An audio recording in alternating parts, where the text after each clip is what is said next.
szolgálatát. Kérem, fogadják szeretettel Lakatos Péter parlamenti képviselő úr ünnepi szónoklatát. Fogadod? Tisztelt Szenátor úr, tisztelt polgármester urak, tisztelt hölgyeim és uraim! Stimate domnule senator, stimați primari, stimate doamne și stimați domni! Kinőtte magát az érmelléki ősz, a városnapon igazi, 4 napos rendezvény kavalkát kerekedett. Az első 10 év monográfiáját megírta Sóki Béla, nem sokára aktuális lesz a második kötet, a folytatás is.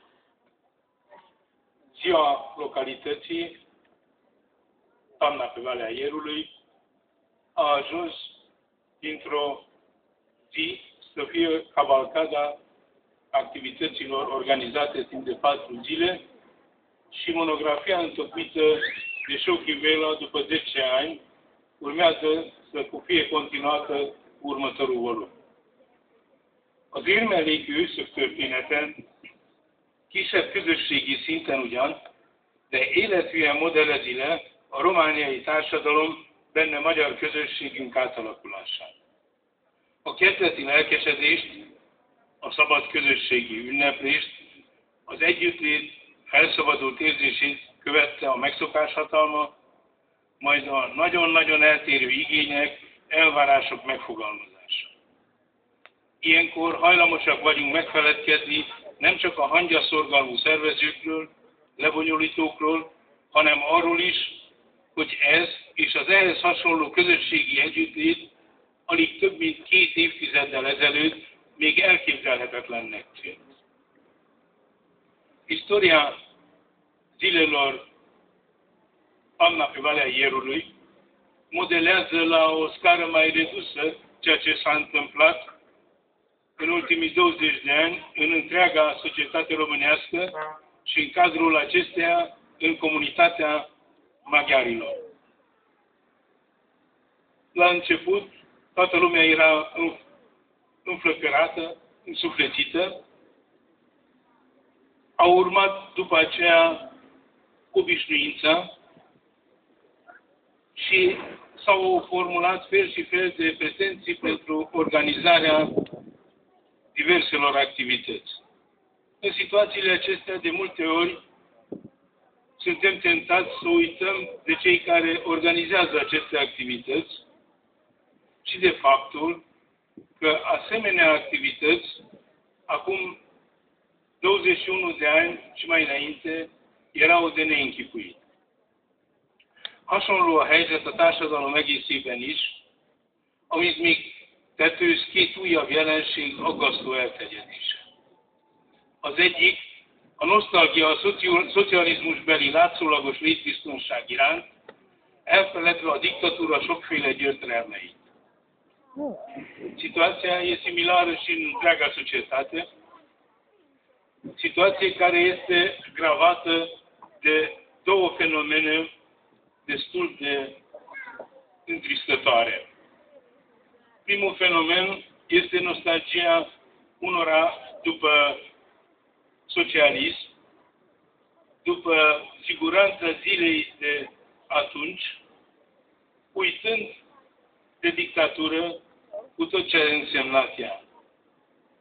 A másik, a közönyé alakult tehetetlenség, az úgy sincs mit tenni hozzáállás, és a mindenért a politikusokra hibásabb típusú önfelmentés. Igen. Și a doua problemă este credința că nu se poate face nimic, că pentru tot ce se întâmplă rău sunt de vină politicienii și aceasta este o scuză pentru fiecare. Sajnos ezt a manipulációt, aminek egyik lehetséges végkifejlete a diktatúra, amire több példa van a történelemben, államelnöki szintről vezényli. Gazdasági válság idején ellenségképet festeni, a különböző gondok esetében újabb és újabb, más és más bűnbakot megnevezni azért, hogy végül a félrevezetett tömegek maguk akarják a diktatúrát, az igazságosztó szerepében tetszelgő vezért, véleményem szerint közösség elleni büntetnek számítanak. Din păcate, această manipulare, care ar putea să aibă una din consecințe dictatura, istoria ne oferă, din păcate, suficiente exemple, din păcate, sunt coordonate la nivel foarte înalt, chiar prezidențial. Pe timp de criză economică, să cauți și să încerci să găsești dușmani peste tot, să cauți și să numești acar pe om pentru orice necaz, în așa fel ca oamenii în final să dorească o dictatură și un conducător care să facă dreptate, după părerea mea, acest lucru este crimă împotriva populației. Nem szabad ebbe a csapdába besétálni, beleesni. Jó gazda módjára végezzük el a számadást, összevetve a megvalósításokat a hiányosságokkal és a hátralevő teendőkkel. A befele fordulás, a közöny, a rákhoz hasonló. A közösségi szellem egy gyorsan ölő betegség. Gyógykezelni a pedagógusok, a lelkészek, az önkormányzati elöljárók, tanácsosok tudnak, akik hivatásszerűen foglalkoznak közösségi munkával. Nu trebuie să cădem în această capcană. Ca un bun gospodar, să facem socoteala, să comparăm ceea ce am realizat cu eventualele lipsuri și cu ceea ce mai avem de făcut, pentru că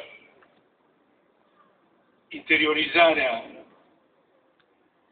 delăsarea sunt boli care, asemenea cancerului, distrug spiritul comunității.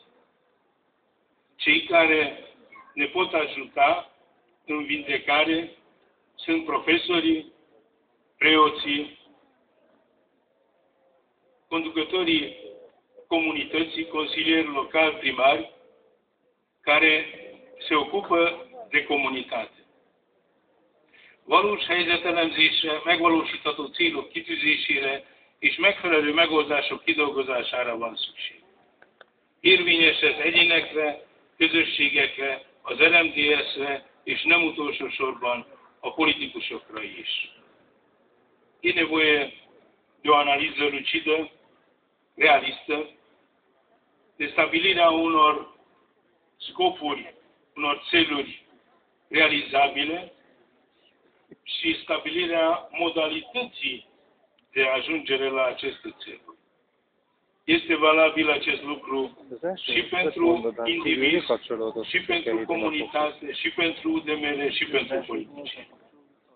Úgy hívásokra a történelmi tapasztalatokon nyugvó, de nem a történelembe visszaforduló, hanem előrevívő új megoldásokra van szükség, és ehhez közösségi akaratra, felhatalmazásra van szükség. E nevoie de soluții noi care să se bazeze pe învățămintele istoriei, dar să nu însemne reîntoarcerea în istorie, ci să însemne drumul către înainte, dar pentru treaba aceasta e nevoie de voință a comunității și de o împuternicire din partea comunității. Az évvégi népszámlálás a helyzetelemzéshez szükséges, hogy világosan lássuk, mennyien maradtunk itthon. Korrekt felmérést akarunk, nem ceruzával beírt, később kijavított, kozmetikázott adatokat. Recensământul populației de la sfârșitul acestui an este necesar pentru o analiză realistă, ca să vedem cât am mai rămas acasă. Dorim un recensământ corect, cu cifre care nu sunt scrise cu creionul și ulterior corectate cu cerneală și cosmetizate. Fel kell készülnünk arra is, hogy többen hagyták el szülőföldjüket, mint azt gondoltuk volna.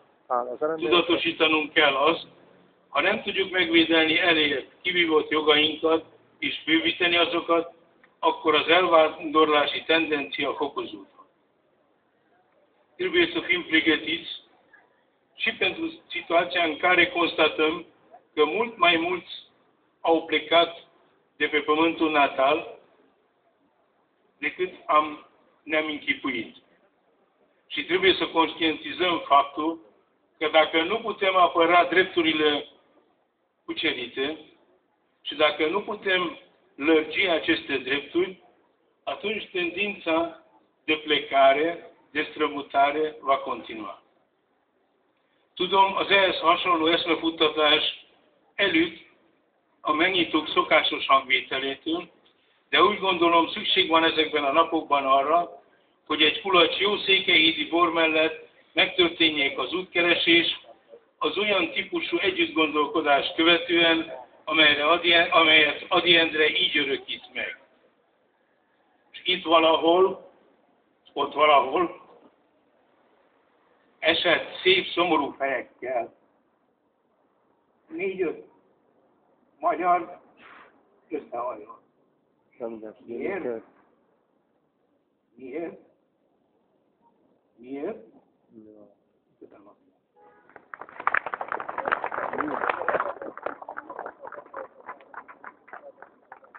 Köszönöm szépen Lakatos Péter gondolatait.